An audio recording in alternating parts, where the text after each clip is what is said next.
ഈ വ്ളോഗിൽ full package ആട്ടോ. എന്ന് പറഞ്ഞു കഴിഞ്ഞാൽ എല്ലാവരെയും കൂട്ടി പെറുക്കിയിട്ടാണ് പോകുന്നത്. കാട്ടിച്ചിറ എന്ന് പറഞ്ഞിട്ടൊരു നേർച്ചല്ല, ഒരു സിയാറത്തിന് വേണ്ടിയിട്ട്. ഇതിനെ പറ്റിയിട്ട് വിശ്വാസമുള്ളവരുണ്ടാവും, ഇല്ലാത്തവരുണ്ടാവും, എല്ലാ തരത്തിലുള്ള ആളുകളും ഉണ്ടാവും ഈ വീഡിയോ കാണുന്നതിൽ. അതൊക്കെ ഓരോ ആൾക്കാരുടെ വ്യക്തിപരമായിട്ടുള്ള കാര്യങ്ങളല്ലേ, അതുകൊണ്ട് നമ്മൾ ആ കാര്യത്തിലേക്ക് അധികം കൈ കടത്തണ്ട. ഞാൻ ഏതായാലും ഇവരുടെ കൂടെ പോകുന്നുണ്ട്. എനിക്ക് വിശ്വാസക്കേടുമില്ല. ഇവിടുത്തെ ഒരു മെയിൻ കാര്യം എന്താണെന്ന് വെച്ചാൽ അവിടുത്തെ വെള്ളത്തിൽ കുളിച്ച് കഴിഞ്ഞിട്ടുണ്ടെങ്കിൽ നമ്മളെ വയ്യായികളൊക്കെ മാറും.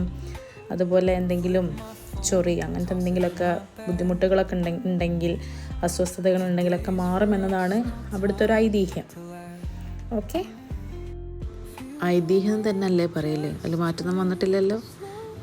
ഈ പറഞ്ഞ കുളം ഇതാണ്, അവിടെ കുളിക്കാനുള്ള സെറ്റപ്പും ഉണ്ട്. അതിനിടയ്ക്ക് ഒരാൾ നടന്നു പോയത് കണ്ടില്ലേ, ബോച്ചേൻ്റെ സമരത്തിലുണ്ടായിരുന്ന ആളാണ്. അവിടെ വന്നപ്പോൾ കണ്ടതാണ്. ആളുടെ ഉമ്മാക്ക് എന്തോ വയ്യാണ്ടായിട്ട്, എന്തോ ക്യാൻസറോ അങ്ങനെ എന്തോ ആയിട്ട് ദുആ ചെയ്യാനൊക്കെ വേണ്ടി വന്നതാണ്. പക്ഷെ ആളൊരു പാവാണ് കേട്ടോ, ഒരു സാധു. പിന്നെ ഞങ്ങളിതാ തിരിച്ച് വരുമ്പം എന്തായിരുന്നു ആ റെസ്റ്റോറൻറ്റിൻ്റെ പേര് മറന്നു. ആ ഒരു ചുരത്തിൻ്റെ അവിടെയുള്ള അടിപൊളി റെസ്റ്റോറൻറ്റാണ്. ഞങ്ങൾ വീട്ടിലുണ്ടാക്കിയ ഫുഡ് കുറച്ചെടുത്തിരുന്നു. ഏതെങ്കിലും ഒരു ചാൻസ് കിട്ടുകയാണെങ്കിൽ എവിടെയെങ്കിലും കഴിക്കാൻ വിചാരിച്ചു, പക്ഷേ കഴിക്കാനൊന്നും പറ്റില്ല. പിന്നെ ഞങ്ങളെല്ലാവരും ഉള്ളതുകൊണ്ട് പിന്നെ ഈ പുറത്തെ ഭക്ഷണം കൂടി ആകുമ്പോൾ നമുക്ക് അജിനോമോട്ടോ കഴിക്കാനായിരിക്കില്ല കുറച്ചും കൂടെ ഇൻട്രസ്റ്റ്. അതുകൊണ്ട് വീട്ടിലെ ഫുഡ് അവിടെ മാറ്റി വെച്ചു.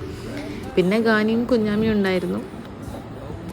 തിരിച്ച് അടിവാരം അവിടെ ഒടുങ്ങാങ്കാട് മക്കാമിലും കയറി അവിടെ നിന്നും ദ്വാരക്കലെല്ലാം കഴിഞ്ഞ് അങ്ങനെയൊക്കെയാണ് വീട്ടിലത്തെ. ഏകദേശം ഇത് പറഞ്ഞ സ്ഥലങ്ങളിൽ മൊത്തം എത്തിയപ്പോഴത്തേക്ക് ആകെ ഒരു അവയിൽ പരിപാടിയായിട്ടുണ്ട്.